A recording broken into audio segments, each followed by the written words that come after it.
the life you're living is what's going on in your mind, then it's like you're dreaming. You're not present to what's actually happening around you in the world. Right? So the key in developing an understanding that will produce the results that we want, because it's important to understand that the results that we want are, you said the word enlightenment, right? Mm-hmm. The results that we want are the peace, the clarity, the understanding, and the happiness that's possible when you are awake and you see things the way they actually are, instead of being in your head, in the thought process, thinking about the past, thinking about the future, mm-hmm. like that, thinking about what's not happening, as Paul Hederman would say. You know, when you're involved with what's not happening, you're not present to what is happening.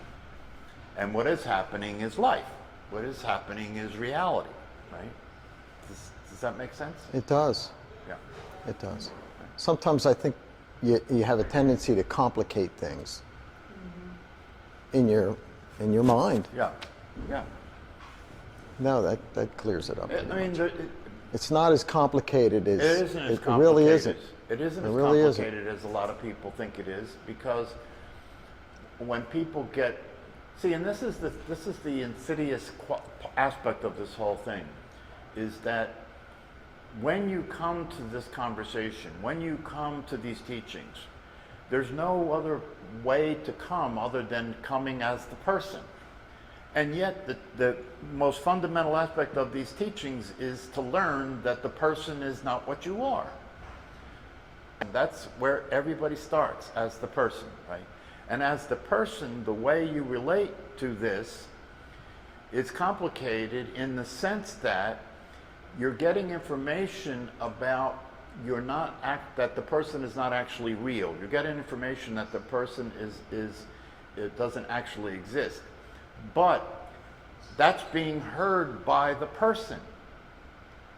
And therein is the immediate difficulty, because then the person tries to take what's being said, and this is where the confusion is. Right. The person tries to take what's being said and understand it. Well, what's the word understanding mean? Understanding means they're taking what's being said and comparing it to what they already know to see if it makes sense. And if it does, then I understand it. But this teaching can't fit anything you already know, because it's too radically different than anything you already know. It is. And so then the person, right? The person will say, "I'm confused. I don't understand. This doesn't make sense. You know, this doesn't. I don't know what you mean. This doesn't make sense, right?" And so the thing that has to happen in order for that to clear up is you simply have to understand a very simple thing. And that is, you can't, I was listening to Ramesh Balsekar talk about this, and it's very important when you're teaching this stuff, is to tell people, don't listen to me don't listen to this the way you ordinarily listen to things. What's that mean? Well, the way people ordinarily listen to things, which they're unaware of, right? And if you look at this, you'll see it's true. The way people ordinarily listen to things is they listen to things as part of a conversation in their mind. In other words, I'm here speaking. The voice in your head is saying, "Oh, I understand that. Oh, I don't understand that. Mm-hmm. Oh, that's confusing. His glasses are interesting. It's too hot in here. It's too cold in here. Oh, I have a pain in my knee. What's he mean by that? That doesn't make any sense. That doesn't fit anything that I ever heard." So you're not actually hearing me. You're hearing a conversation between me and you about what I'm saying. Mm-hmm. And the mind will reject whatever doesn't fit its beliefs and understandings. This is the cause of war, right? Yeah. This causes wars between people, right? And so the first thing that Ramesh Balsekar says is, just listen to what I'm saying and one of the examples he gives is he says, you know, when a person catches the ball, a person who is a professional catcher understands that the best way to catch a ball is not to go toward the ball when it's coming at you. That's going to cause you to miss the ball. Keep the glove where it's at. Let the ball come to you. And that's the same as this. Let the teaching come to you. Just be receptive. Be receptive. See if you can put that always way of listening that involves judging and evaluating. See if you could put that on hold, or see if you could notice that, but not allow that to be actively involved, or not, let that be the focal point, and allow what's being said to come in. Get the whole thing first. Understand the concept completely first, right? Then, after you understand the concept, then you can question it. Then you can ask questions about it, right? Then you can test its validity, right? Because one of the things about all these things that I say here is that given the condition that people come to this in as a person, this will not fit your reality, right? It will not fit your reality. And the person, the mental state, the conditioning will reject this, will resist this. The ego will reject this and will resist this. It has to, because if this is true, it's out of business. If this is true, if you're not who you thought you were, then who you thought you were is done, right? And who you thought you were is what the mind, the thinking process is generating. The thinking process is generating who you think you are. Right? So there'll be resistance to this process, and that's why I say, if after you understand the concept, okay, ask questions about it to make sure you understand the concept, right? And then the next step is test it. Test it. Find out for yourself if the concept is not just the concept. Because everything I say and everything any teacher ever says is a concept, right? Because when we talk, we speak in language, and language is conceptual, and so everything is a concept, right? So the first step is, does the concept make sense? Do I agree with the concept? Do I see what the concept is pointing to? Because it's not a concept just for the sake of being a concept. The concept is being used to point to something that's non-conceptual. What you are is non-conceptual. The truth is non-conceptual. It can't be spoken of. So all we can do is speak conceptually about it, but that's pointing to it. And if you understand the concept, right, then the next step, if you take it, if you don't agree with the concept and you think it's too foreign and you think it's something that's too disturbing, right, then that's the end of the conversation for you. What's the point of continuing if that's the case, right?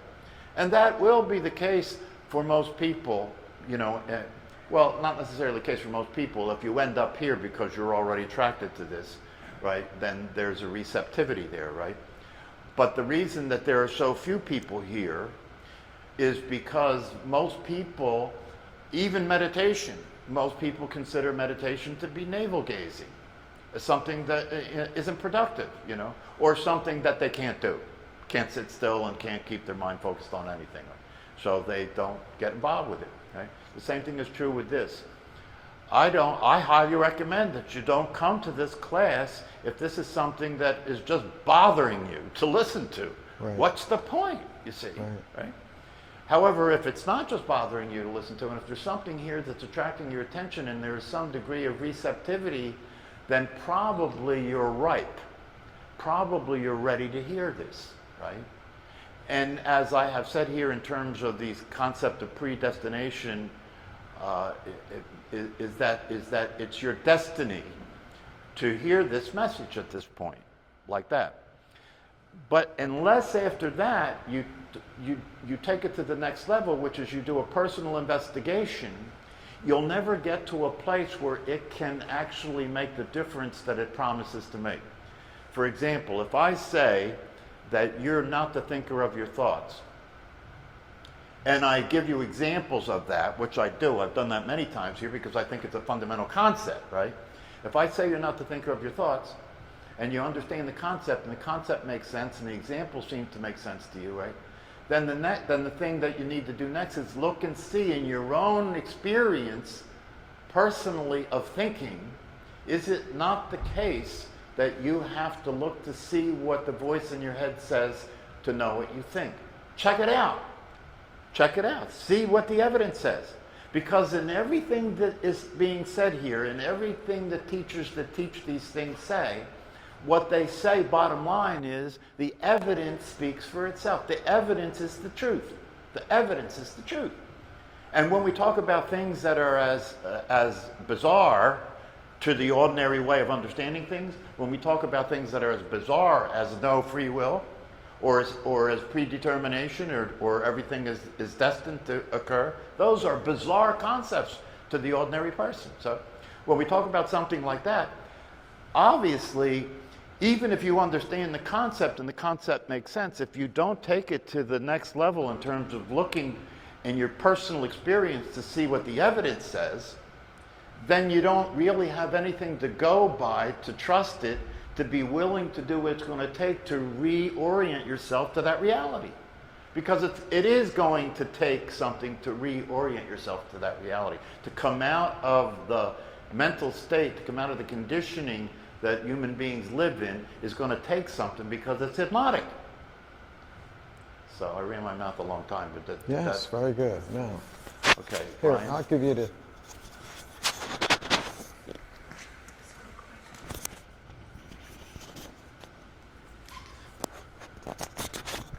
So you say, look at the evidence, but we're not really smart enough to see evidence as reality because we make poor judgments and all the time. A magician can trick us easily, and we're trying to look at the evidence, and our mind is blown because we're really too stupid to know what reality really is. Well, it's not stupidity, it's ignorance. Ignorance. Right. Stupidity is when you know better and you still do it. Right. Ignorance is when you don't even know better. Right. But the point you're making is true, and that's part of the challenge of all this. Right. Is that you're so used to trusting appearances, you're so used to believing beliefs that isn't any evidence for, that people don't know the difference between believing something and considering it to be absolutely true. So when you say follow the evidence, that's just thoughts anyway. Well, it's when you put it into practice, right? See, if I say follow the evidence, what I mean is apply it to your functioning reality, right? For example, one of the things I've said recently about this business of no free will, right, is that on the one hand, when you go to process this mentally, given your conditioning, it's rejected. It's like, that does not fit my experience, right? That does not fit the way things occur to me. The way things occur to me is the way things seem to occur to everybody else in the world, and that is that you have free will. And a lot of people will be adamant about that. Don't tell me I don't have any free will, right? And I understand why they say that, right? However, if you take it to look at the functional evidence, in other words, if you believe that something that you did was really you doing it, you're the doer, you did it, you're the source. If you believe that's the case, right? And then you look and examine what actually happens. What actually happens when I do something? If I take an instance of something that it's clear to me that I did, and really examine it, investigate it, what actually happens, right? And what actually happens is irrefutable and undeniable, and that is, you think about what you're going to do before you do it, no matter what it is. You have to think about it, right, before you do it. You think about what you choose before you choose it. You think about what you decide before you decide it, right? And the thoughts that occur in your mind are not coming from you, as I said before. Again, if you examine the evidence says, if you just look, the evidence says that when I want to know what I think, I look to see what the voice in my head said. it's already happened when I become aware of it.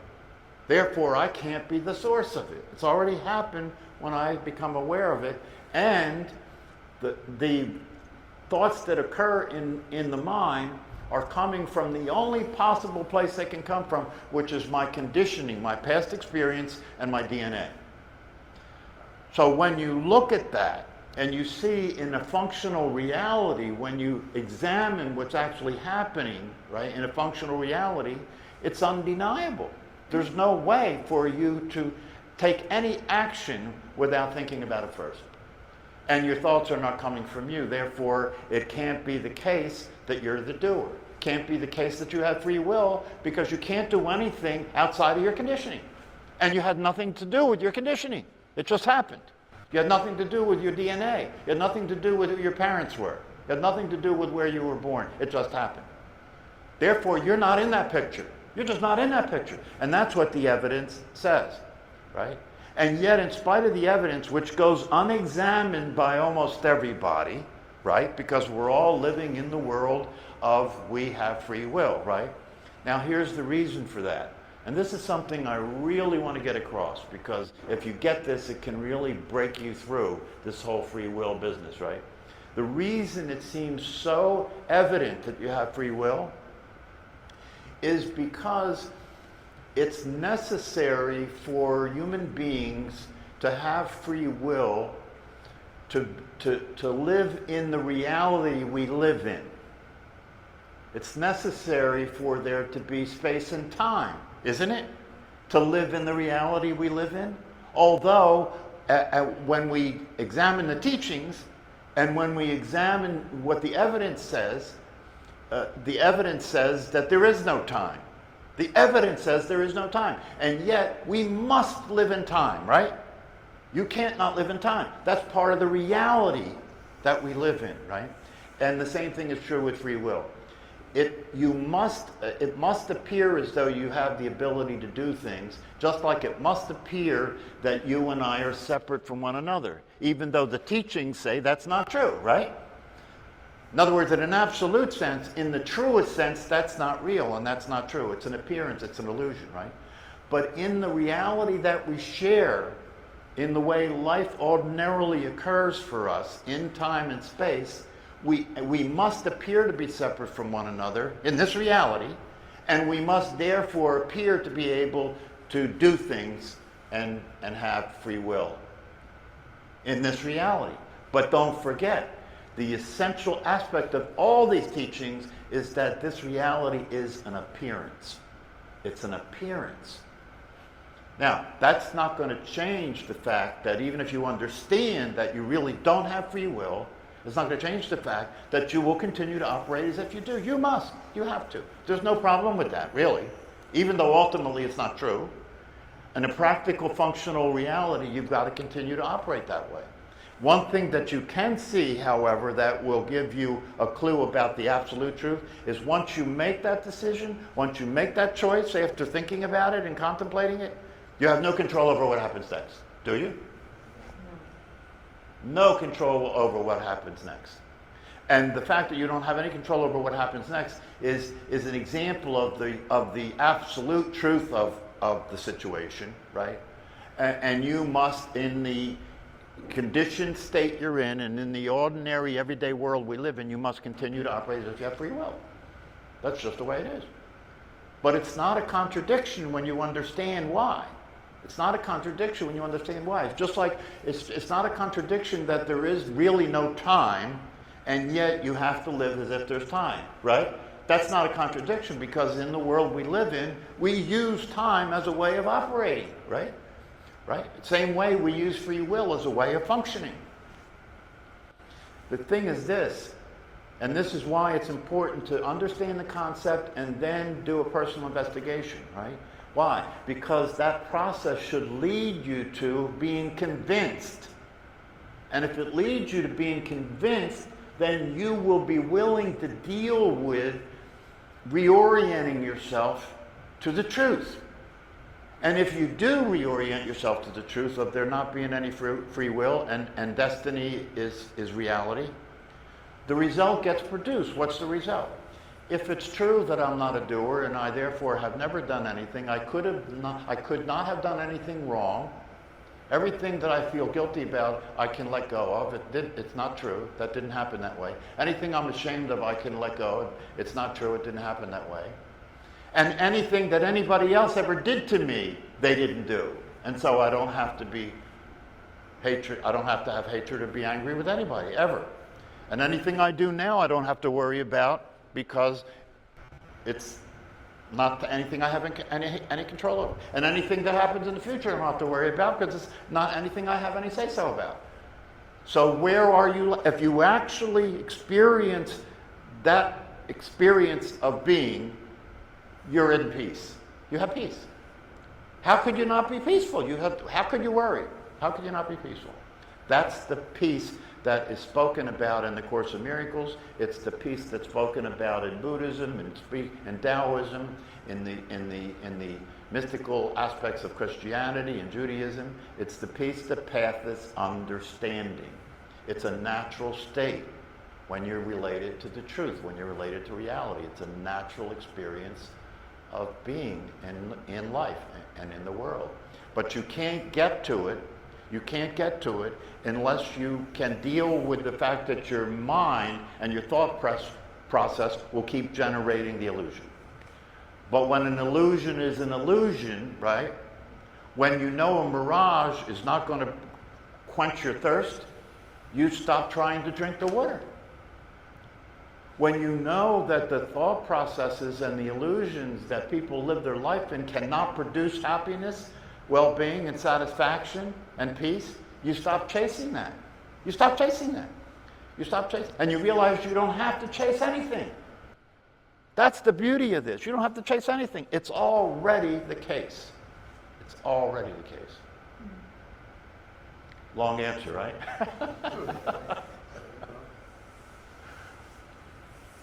But see, the thing that I want to get across as much as anything else here is that this is a worthwhile endeavor, right? This is a worthwhile endeavor. What it takes, including practicing meditation, including reading, including studying, including, really investigating reality thoroughly, right? All that is worthwhile, and this is really the key. All that is worthwhile. Why? Why? Because unless you do that, and unless you wake up, and unless you see reality, unless you experience reality, your life didn't happen. That's a very important thing to get across. Unless you see the truth, unless you be what you really are, your life didn't happen. Didn't happen. A ghost occurred. And what they call people who are unenlightened or unawake, hungry ghost. You're living, something is using your body to exist. Something is using your brain to exist, right? And it's not what you really are. It's this illusion called a person or a personality, right? Right? Is using your energy and using your body and using your brain to exist in a dream that it's living in. And therefore, you never had a life. You weren't even here. You didn't even exist. But when you say endeavor and do, that's action. That's not going to get you there, right? I don't understand what you mean. You said endeavor to do these things, but that's like doing, So. Well, that's an interesting point because remember the teachings, right? You never were and never will be the doer. So when I say endeavor or do, I'm talking to the person who believes they can do something, right? And I told you before, you have to continue to operate that way, right? But when you do endeavor and do, if you do endeavor and do, and it results in your enlightenment, right? That's God waking up. Has nothing to do with you. That's God waking up. And if the truth is true, your being here has nothing to do with you. Your being here is your destiny. And if the truth is true, your understanding, what you understand here, is not your understanding. It was your destiny, and the form of God that exists as you is receptive and listening in such a way that it will awaken. And you get to be here for the show. That's all you get to do. You get to watch the show. That's all you get to do. But that's good news because it means you don't suffer. As I said earlier, this is a concept that I thought of recently that I think is very interesting, right? The world that we see on the news is a horror show, right? Yeah. The world that we see on the news is a horror show. It's disturbing, it's stressful, it's upsetting, right? We're confused about why we even look at it because it doesn't do us any good, right? And yet we'll pay money to go sit in a movie theater in the dark and eat popcorn to watch the very same thing. Don't we? To watch the very same thing. And it's entertainment in the movie.